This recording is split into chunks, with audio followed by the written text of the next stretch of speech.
Hello class, this is Mr. Lehman. We're going to talk about lesson 21 here. Lesson 21 is called the salty eighths, in that metal plus a nonmetal makes an ionic compound, and metal plus a nonmetal makes a salt. So anytime you hear the word salt, it means that you have a charged metal atom, a charged nonmetal ion combined together. So lesson 21 is all about trying to figure out how things combine together to make salts or to make ionic compounds. And so for this lesson we played the card game, and we saw that a metal will combine with a nonmetal to make a salt. The metal is always listed first, the nonmetal is always listed second, the metal will always lose electrons, and the nonmetal will almost always gain or steal electrons from the metal. So keeping that in mind, let's go through a couple of examples and make sure that we follow the rules. There's three major rules. That was the first rule, that you have to have a metal combined with a nonmetal.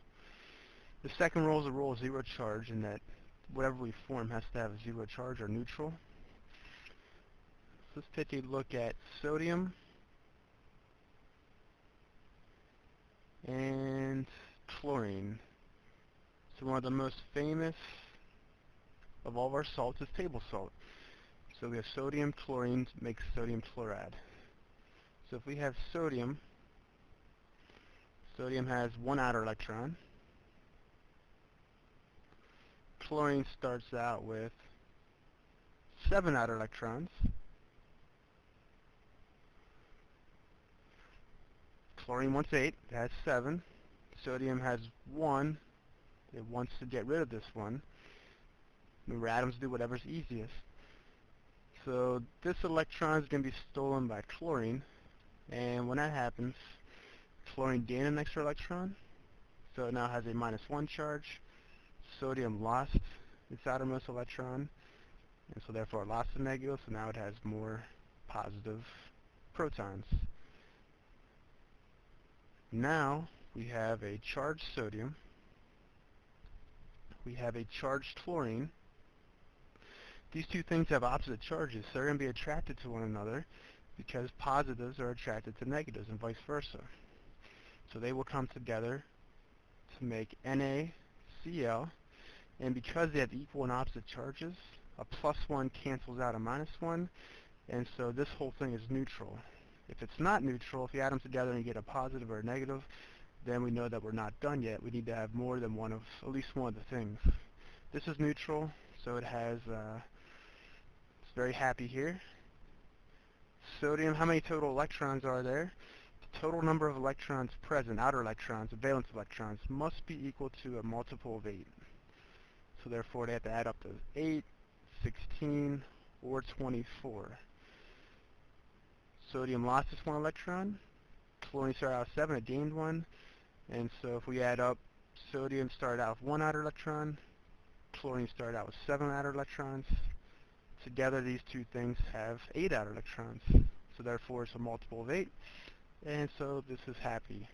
So that's our first example. Let's take a look at a second example. And I just forgot to mention, the name of that substance that we just formed will be sodium, not chlorine. We named the metal first, non-metal second. So sodium chlorine, except we have to replace the end with IDE. So we call it sodium chloride. On to our next and second example. The second example, let's take a look at calcium and nitrogen.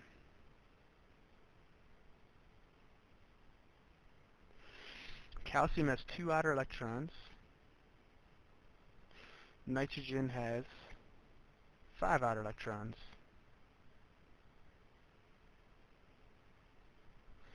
And I'm going to draw it just a little bit different here. And I'll come back with the second example in just 1 second.